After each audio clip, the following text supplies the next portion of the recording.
Magnus Carlsen and Hikaru Nakamura have been playing extremely well in the FIDE World Cup, and they will not be stopped. In the Magnus game you're about to see, he really turned on his internal chess engine.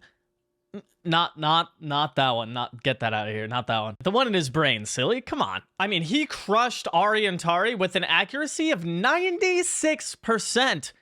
96! And Hikaru not playing too shabby either. I mean, his accuracy was up at 93% for the game I'm going to show you. So, I mean, both players playing extremely well. Let's hop into it. We're going to start off with a Magnus game here. He's playing with the white pieces, and we have d4 and a little Nimzo Indian from the start. So, players developing pieces. We have c5, and Magnus playing a3 really early, saying, hey, you got to make a decision. You going back and get him booted around? Or you're going to take this knight. So Tari says, I'm going to take that knight. And Magnus takes back with the bishop, of course. And knight e4, keeps eyes on the bishop here. And Magnus develops the knight to e2. He says, you know what? You want my bishop? You can have my bishop. I don't care. I'm going to recapture with my knight, keep my pawn structure intact, and put all of my pawns on dark squares to make up for the fact that I am giving up my dark squared bishop. Now, Tari doesn't take it. In a few moves, we see Magnus kind of force his hand, but for now, we just have b6, and now Magnus playing d5. He says, you're not taking the bishop? Well, you're gonna wish you took that bishop, because now I'm staring over at your king, and if I can get something going over there, then that's gonna be kind of ugly. So we have bishop to a6, targeting the pawn on c4, which is currently undefended, and now Magnus playing the amazing, I don't know, it's not that amazing, but it is a pretty interesting move, f3. See, the computer doesn't love it. It apparently would have been better to play something like b3, just defend the pawn, or queen d3 to defend everything. But hey, I mean, f3, Ben Feingold may be twitching a little bit, but it's a very interesting move. We have knight taking on c3. It's kind of, not necessarily forced, but the knight jumped in to take the bishop, so you're going to take the bishop. The knight takes, knight recaptures, and bishop takes c4. Yes. That is a sacrifice of a bishop for a pawn, but there's queen h4, so there's tactics, right? Bishop takes c4, but look at the time also. This is a common theme in this video. Ariantari down 20 minutes on the clock to play this bishop c4, queen h4, and after g3, which was played immediately, queen takes c4, and h4. Magnus had this planned all along. He said, I'm going to put all my pawns on the third rank and launch some kind of attack on the king side out of nowhere, where somehow Tari is caught with his pants down. His knight and rooks have not been developed, and he has no pawns really in the center of the board aside from the c5 pawn. Magnus kind of calling all the shots here. He's got all of the space on the king side, and he's, he could play b4 at any moment as well. And also, the queen is kind of running out of room. Look at these pawns. They are controlling every single square over here on the third rank. And the queen is now locked in because this pawn is in the queen's own way. Well, we have knight takes d5 first of all, and then b3. b3 hitting the queen, and the queen actually has two squares. If you look carefully, only b5 and a6 to go to. And both of them are bad. Why? Well, there's a fork. No matter if you went to a6 or b5, there's a knight fork. And yes, you can give queen a5 check, but b4 blocks and attacks the queen, so you have to take the pawn, and now that it's no longer check, Magnus is able to take the rook on a8. And yes, yeah, discovered check, blah, blah, blah. I don't care, queen d2. Magnus trades off the queens, wins back the a-pawn, and now he's up in exchange for 2 pawns. So material is equal, but it's Magnus Carlsen with more activity with the rooks. And honestly, that's all he needs. Not to mention he's got like 40 minutes on the clock. Like additional, like he has 40 minutes up on the clock, which is absolutely ridiculous. It's the Magnus effect, right? You play Magnus and you're immediately just down an hour on the clock. It's insane. So we have knight c4 hitting the rook, and Magnus sacrifices a pawn on e3 in order to get the rooks doubled on the a file and win the a7 pawn. Now it's rook versus knight and like 2 extra pawns for black, but they are split and isolated, and the knight is not going to be very good at helping them move forward or keeping them defended, especially once the king starts marching into the game. We see the king start marching in, and after b takes h5, all 4 of black's pawns completely split, just isolated pawn islands, and they're going to be easy targets for white. It does take some time, but Magnus brings his king to the center of the board, stops both of these pawns, and he's just going to win material over time. We see the king takes the pawn on d5, and then stops the pawn here on the b file, and we have a check. The knight goes over to g6, but here's the thing. Magnus sees that he can play rook takes g6, give up the rook for the knight to go into a winning king and pawn endgame, and Tari resigns. Wow. Wow. This is just winning. You gain the opposition, you outflank, and it's just going to be a winning endgame. You cannot defend this pawn, and just after this, right, it's just going to be winning. You play f4. Now, if these pawns weren't here, this would be a draw. But since those pawns are there, it's not going to work. You can go back, but just king e5 here, right? And then you can play f6. And again, normally this would be a draw because there's no way to kick the king out from in front of the pawn, but you're going to win the other pawn over here, and that's going to decide the game. Because after the king goes back, right, you can just go here, here, and you take this. And you defend both, and you're going to push and promote. Magnus wins this game. The second game I have for you today is between Hikaru and Grandmaster Benjamin Gledura from Hungary. I probably butchered the name, but it's okay.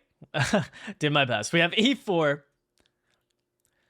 The second game I have for you today is between Hikaru and Grandmaster Benjamin Gledura from Hungary.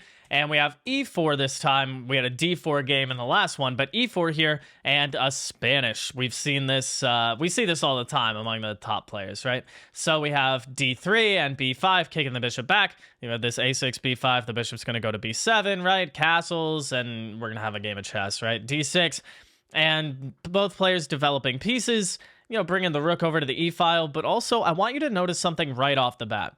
Hikaru started this game with 90 minutes on the clock, and now he has 93 minutes on the clock. He has gained 3.5 minutes, whereas Grandmaster Gledura is down 10 minutes, right? He only has a minute or an hour 20. This is insane. We are 10 moves into the game, and he's already down 10 minutes on the clock.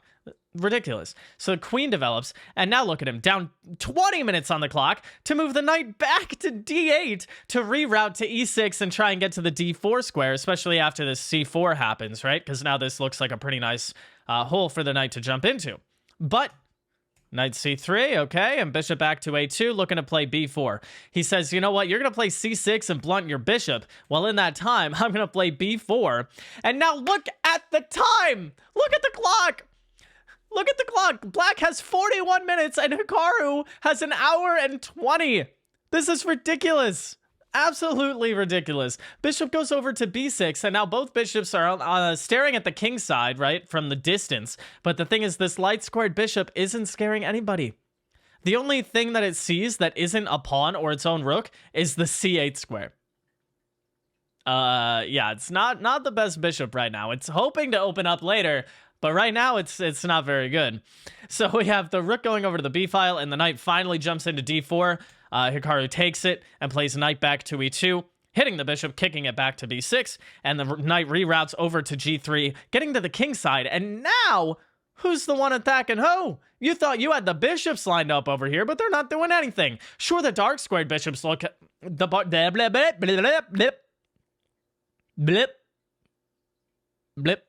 The dark squared bishop is staring at f2, but it has no help. There's nothing else staring at f2, and you're not going to checkmate with just a bishop. So the knight is about to jump into f5, and the queen, you know, is coming in. The rook, you know, could enter the game with, you know, some f-pawn push later on, and we see that in a little bit. Bishop over to g5, threatening to take the knight and double the pawns in front of the king. That would not be good. So black drops the knight back to e8, but I think you can see where this is headed. Black has 17 minutes on the clock against Hikaru's 50, and all of his pieces are extremely passive. So let's see how Hikaru takes care of this. The A file gets opened up for the rook. That's a plus for the black position. However, G6, not so much, because the dark squares are now extremely weak by the king, and the pawns get traded over here. Why does Hikaru take the pawn on B5? Why doesn't he just focus his attention over on the king side? Well, now look at the D5 square. It's much weaker. The pawn was defending D5, but after this trade, see the knight drop back to F1? The idea is to jump the knight into D5, or at least get more control over the D5 square. Now, there is knight F6, so you don't want to jump here immediately, or you would get, a bunch of doubled pawns in the end, but he has good eyes on it, and that's what matters. So queen over to D2, the rook, goes to the E file, doesn't do a whole lot, and now the queen over to B2, staring at the king through all of the pawn and knight, threatening this, F4, trying to open up the diagonal. So the king moves out of the way, but F4 all the same. And after knight H5, apparently black had to play this and go for this line where you take the knight on F6, you give this up, take here, and after, D5, and then, rook F1, apparently black is holding on, but this looks terrifying, right? The queen, the rook, this rook about to triple stack, the bishop also staring at F7. This is not fun to play with black. But after knight H5, it's just completely winning for white. Hikaru takes over the game entirely. Knight G4 takes on in the center, wins a pawn on E5. And after G5, which is kind of an ugly move, not gonna lie. I'm not even going to say why it's bad, but it's just kind of ugly looking. And then the bishop tries to, take the knight over here and damage the structure. But the knight drops back to E3, looking to get in over here. These look like very nice squares. The knight does jump in, and after the trade, we hit the rook in the corner. And, bishop B7, and just rook F5. Defends the bishop, hits the pawn. The queen defends the pawn here. But bishop back to B3. Now black's bishop is not seeing anything. White's bishop sniping from the corner, and the queen is about to, go over to F2 or just to D5. Any of those squares look pretty good. This rook also coming in, the triple stack on the F file, plus the bishop, plus the pass pawn, and just having the only pawns in the center add up to a winning advantage for white, not to mention the extra pawn. So I'm not sure if black resigned or lost on time here. The game ends. He probably resigned with only a couple minutes on the clock. But Hikaru wins this game quite convincingly. The truth is, you can never get enough of Magnus and Hikaru games. I mean, watching them is like getting a glimpse into their genius minds, right? But what happens when you take those minds and give them 60 seconds, throw them into hyperdrive? Make sure you watch this video to find out. All right, have a great day, guys.